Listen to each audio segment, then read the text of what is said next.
नाज़रीन, political front से, अंदरूनी मुल्क से सबसे बड़ी खबर ये है कि मिड टर्म इंतखाबात, मिड टर्म इलेक्शंस का फ़ैसला किया गया है। ये आपके लिए वाकई बड़ी खबर होगी और इसकी तो ख्वाहिश है बहुत से लोगों की कि इलेक्शन हों, मुतालबा है। लेकिन अब ये फ़ैसला हो गया, किस लेवल पे हुआ है, ये कितना मुमकिन, ये इस पे अमल दरामद कितना किस हद तक मुमकिन होगा, ये मैं आपको बताता हूँ। तो सबसे पहले तो मैं एक अरसे से पॉलिटिकल ख़बरों से थोड़ा दूर हूँ, आपसे भी राब्ते में नहीं हूँ, ज़्यादातर इंटरनेशनल और सिक्योरिटी मामलात पे बात कर रहा हूँ। उसकी वजह ये है कि वहाँ पे बड़ी सरगर्मी रही है और हमारा पॉलिटिकल जो सिनेरियो है ये थोड़ा उसमें स्टेल आ गया था, मतलब कोई हलचल नहीं थी, तो स्टेगनेंसी थी। तो इसलिए मैंने कहा कि जब खबर हो तब आना चाहिए, एवं आपके कान क्यों खाए जाएं। तो अब खबर आ गई है। खबर ये है कि मियां नवाज शरीफ ने तवील मशावरत और ज्ञान के बाद, ज्ञान क्या कह रहा हूँ कि वो एक अरसा तक आउट रहे, सोचते रहे, सोचो विचार में रहे, लोगों से बातें करते रहे, लेकिन बहुत ही करीब लोगों के साथ, और वो इस नतीजे पे पहुँचे हैं कि अब हमें ये 45-47 वाली जो मामला है ना, इससे जान छुड़ानी है। उनका ये ख्याल है कि पिछले इलेक्शन में, ये उनका ख्याल है, वैसे मेरा नहीं है उनके साथ इत्तेफाक इसमें, कि पिछले इलेक्शन में उनसे हाथ हो गया। किसी हद तक वो ये बात करते हुए ये तस्लीम भी करते हैं कि वो भी पीछे रहे 2 कदम, लेकिन हाथ हो गया वाला थोड़ा ऊंची करके बात करते हैं। हाथ हो गया, हाथ बात कोई नहीं हुआ था, ये इनकी अपनी ही जो भी कमज़ोरी थी जिसकी वजह से ये सब कुछ हुआ। अब वो चाहते हैं कि इसको हम रीड्रेस कर लें, इसको हम इस पे हम काबू पाएँ, इससे निकले।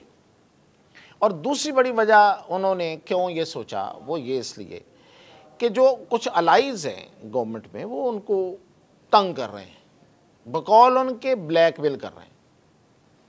ठीक है जी, जब मैं उनकी बात करता हूँ तो फिर उनकी बात होती है, मेरी अपनी नहीं होती। मैं जो कहूँगा वही मेरी होगी। अच्छा, अब ये इलेक्शन जो हैं, ये मिड टर्म इलेक्शन, ये क्या चक्कर है, ये कैसे हो सकते हैं, क्या हो भी सकते हैं कि नहीं हो सकते। हम तो IMF के प्रोग्राम में हैं, और फिर ये कि मिड टर्म इलेक्शन जो हैं वो किस बिरते पे कराए जाएंगे, क्या इतना उनको इत्मीनान है, क्या वाकई वो इलेक्शन जीत जाएंगे। तो इस पे इसलिए मैंने कहा कि आपको थोड़ी तफसील बता दूँ। देखें, उनको थोड़ा कॉन्फिडेंस मिला है जब एक ख़ास ऑफिस से एक बंदा गया। कहा तो ये जाता है ना कि वो बंदा जो था वो इनसे बड़ा अलाइंड था, नून लीग से, नवाज शरीफ से और मरियम नवाज से। मैं बहुत पहले से कहता था कि ऐसा नहीं है, वो दूसरी तरफ था, साउथ की तरफ अलाइंड था, यानी कि सिंध की तरफ था। तो जो भी हुए मामलात, उसके नतीजे में 47 फार्म 47 45, ये मतलब ये एक बड़ी कंट्रोवर्सी आ गई और पूरी दुनिया में इसकी जो है ना वो गूंज सुनाई दे रही है आज तक।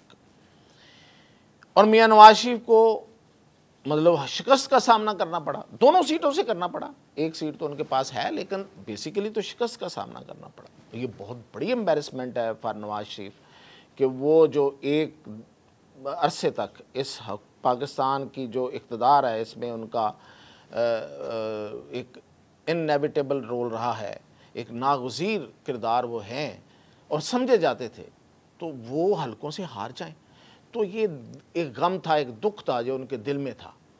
और ये 2 चीज़ें थी जिसकी वजह से वो हुकूमत में नहीं आए थे, कि एक ये कि मैं हार गया, और दूसरा ये कि जो मुझे मिला है वो इतना कुछ नहीं है कि मैं वो कर सकूं जो उन्होंने करना था। एक ख्वाहिश थी उनकी कि वो एक दफ़ा फिर इक़्तिदार में आते और उनको बताते, उनको कि तुमने निकाला था, मैं वापस आ गया हूँ। तो वो नहीं हो सका। तो इसलिए अब नवाज शरीफ ने मरियम नवाज़ और शहबाज शरीफ दोनों को ये कहा है कि आप इलेक्शन की तैयारी करें, जलसे जुलूस करें। ये जो जलसा हुआ है लास्टली मरियम नवाज़ का, ये उसी की एक कड़ी है। और अब आइंदा पंजाब में जलसे होंगे, मुमकिन तौर पे कसूर में हो सकता है और फिर ये कि शेखपुरा में हो सकता है। तो इन एक दो जगहों पे अभी फौरी शायद आपको अगले दिनों में एक जलसा मिलेगा और जिसमें शहबाज शरीफ भी आएंगे और वो ख़िताब करेंगे। तो ये जलसे जुलूस और ये सियासत जो है ये करके, एक तो अपनी जो उनका ख्याल है कि हम पंजाब में जो काम कर रहे हैं और जो उन्होंने पाकिस्तान पे जो काम मतलब फेडरल गवर्नमेंट ने किया है और वो आईएमएफ को ले आए हैं और आईएमएफ जो है उनसे खुश है और आईएमएफ के खुश होने की वजह से एस्टेब्लिशमेंट भी उनके साथ खुश है और उनके साथ, तो ये इसलिए हमें अब लोगों में मकबूलियत हमारी बढ़ेगी और लोग हमें एक्सेप्ट करेंगे और हमारा वोट बैंक ना सिर्फ वापस आएगा बल्कि उसमें इजाफा होगा।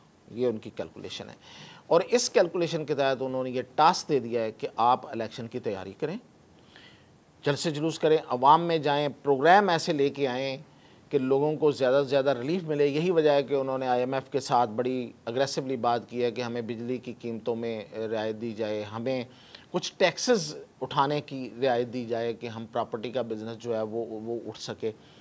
तो अगर ये सब कुछ नून लीग कर लेती है और अवाम को रिलीफ भी मिलता है और जलसे जुलूस की सूरत में वो बाहर आके लोगों के साथ एक दफ़ा फिर जुड़ जाते हैं, तो मिड टर्म इलेक्शन इनके लिए मुश्किल होगा नज़र नहीं आता, लेकिन अब ये इनकी परफॉर्मेंस पे है। अच्छा, दूसरी वजह ये है कि वो अब सिंध को भी टॉपल करना, मतलब टॉपल से मुराद ये पॉलिटिकली टॉपल करना चाहते हैं और वो चाहते हैं कि सिंध में उनको अच्छी खासी सीटें मिलें।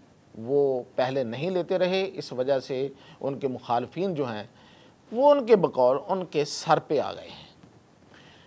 तो दूसरा कि बलूचिस्तान में इस दफ़ा उनके पास अच्छी सीटें हैं लेकिन आइंदा वो हुकूमत बनाना चाहते हैं और केपी में मौलाना को साथ रखना चाहते हैं। तो मौलाना को इन दिनों उनके साथ क्लोज़ ये डिस्कशन जारी है कि मौलाना भी ऑन बोर्ड आ जाएंगे जब ज़रूरत पड़ेगी। अभी वो अपोजिशन में ही चलते हुए नज़र आएंगे और फिर ये होगा कि मौलाना को कहा जाएगा कि देखें, आप कहते थे कि ये इलेक्शन गलत हैं, ये फ्रॉड है, हम इस इलेक्शन से निकल रहे हैं, हम नए इलेक्शन की तरफ आ गए, आपको मुतालबा मान रहे हैं।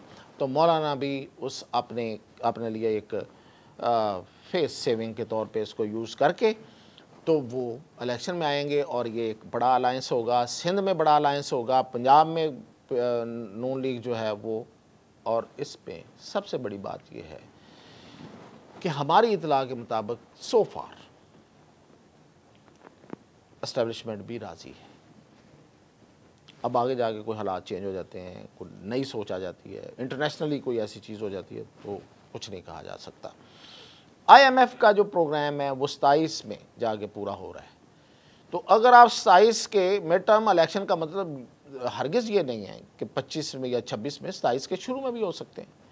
और उस दौरान अगर ये आप पेस रखते हैं जो इस वक्त इन्होंने रखी हुई है और इमरान खान जो है वो जेल में रहें, ये भी है, ये भी साथ कहा गया है कि इमरान खान जेल में रहें और वो अगर जेल में रहते हैं और पार्टी के अंदर जिस तरह के मामला चल रहे हैं जो तकसीम दर तकसीम और इख्तलाफात से भरपूर, तो पीटीआई को एक बड़ा धचका होगा, पीटीआई बैकफुट पे होगी और नून लीग जो है वो गेन कर रही होगी। ये है प्लान, मैंने आपको बता दिया है। इस प्लान को हासिल करने में वो किस हद तक कामयाब होते हैं ये उन पे है। तो इसके साथ ही इजाज़त दीजिए।